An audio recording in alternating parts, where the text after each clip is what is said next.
Assalamualaikum warahmatullahi wabarakatuh. Selamat datang di podcast 1A Berbincang. Bersama saya Anindya Skarini sebagai host.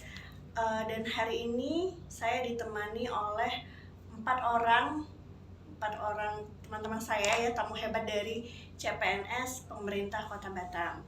Mungkin boleh kenalan dulu kakak abang semuanya. Halo teman-teman, perkenalkan nama saya Anissa Aulia Putri. Saya dari Badan Kesatuan Bangsa dan Politik Kota Batam. Terima kasih Kak udah undang kami di sini. Sama-sama. Halo selamat siang. Perkenalkan nama saya Azari Akbar dari Badan Penanggulangan Bencana Daerah Kota Batam. Terima kasih Kak Ani udah undang ke podcast yang luar biasa ini ya Kak. Sama-sama Bang Azari. Ya, halo semuanya. Perkenalkan saya Indiana Namulusna dari Badan Kepegawaian Pengembangan SDM.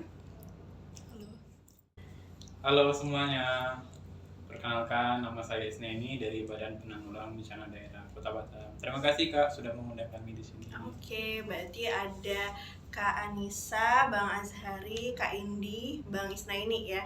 Gimana nih kabarnya teman-teman hari ini? Alhamdulillah luar biasa baik hari ini Kak. Alhamdulillah, berarti dalam kondisi siap ya hari ini ya untuk sharing-sharing kita ya. Insya Allah siap.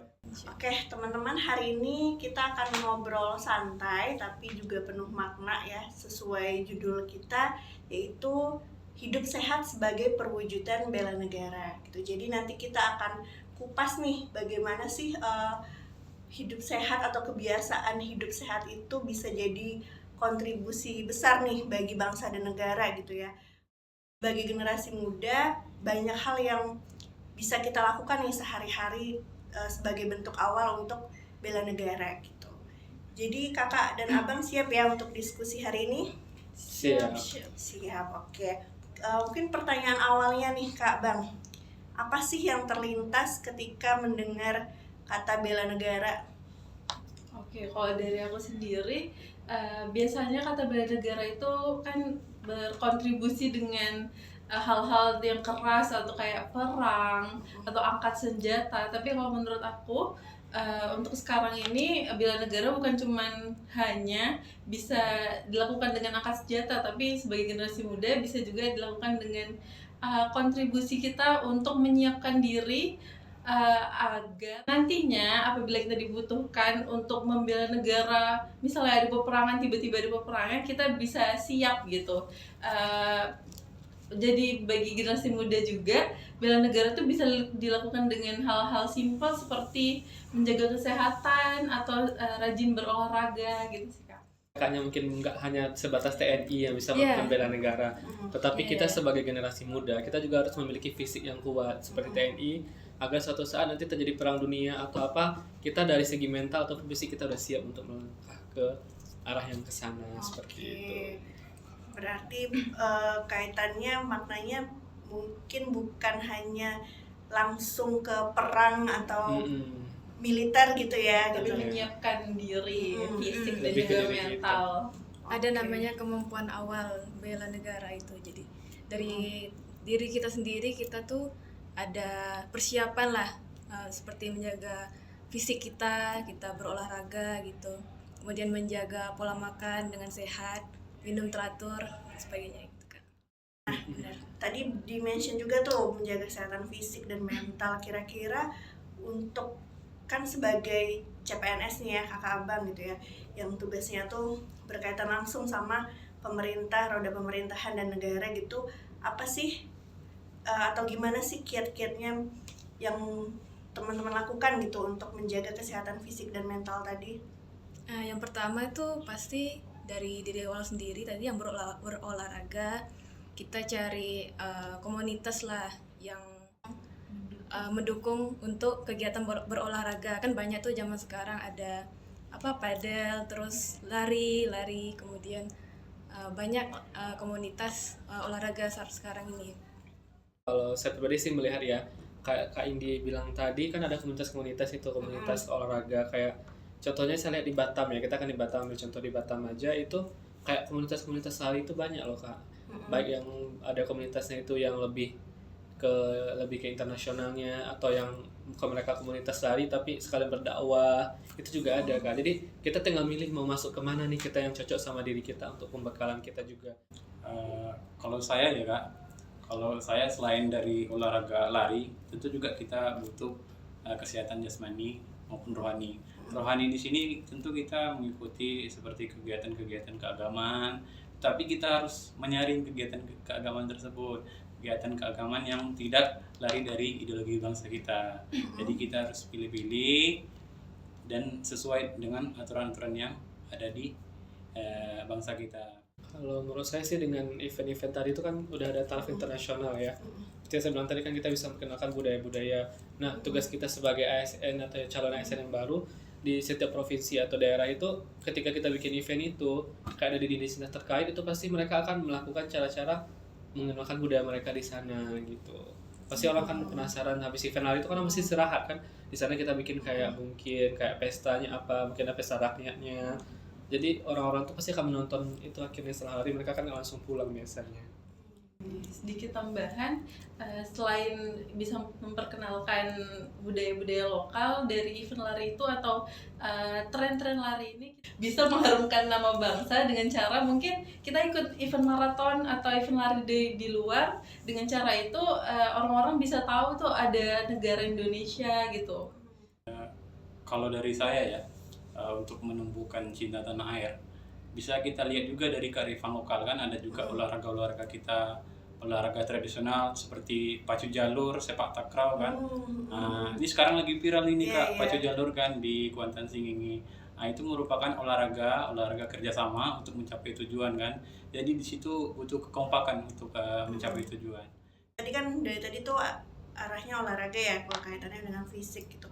Kenapa kita harus punya tubuh, dan tentunya tadi juga ada mental, rohani, itu kan kaitannya dengan pikiran yang gitu. Kenapa sih kita butuh punya tubuh dan pikiran yang sehat gitu dalam melayani masyarakat gitu, menjalankan tugas kita sebagai ASN?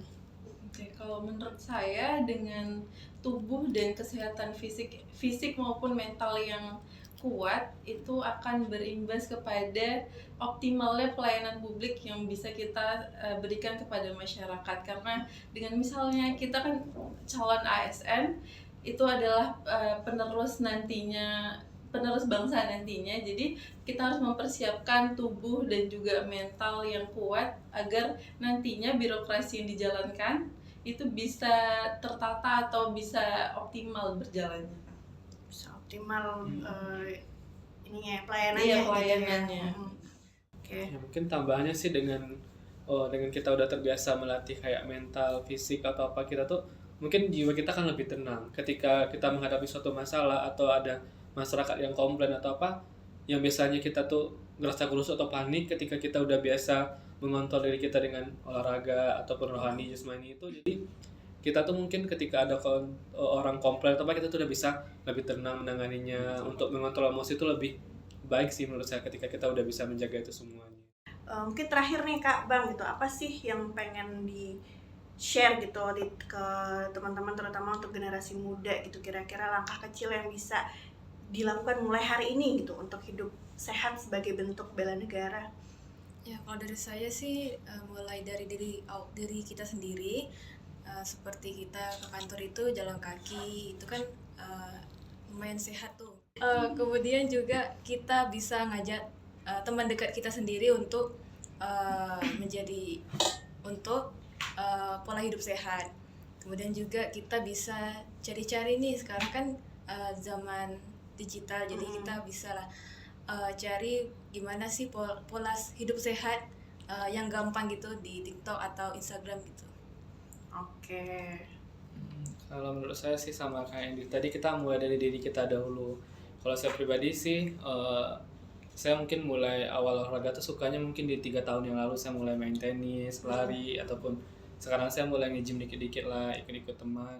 Kalau dari saya mungkin mulai aja dulu, dari step-step kecil, dari jalan-jalan keliling komplek mungkin, naik tangga pas di kantor, itu mungkin nantinya setelah kita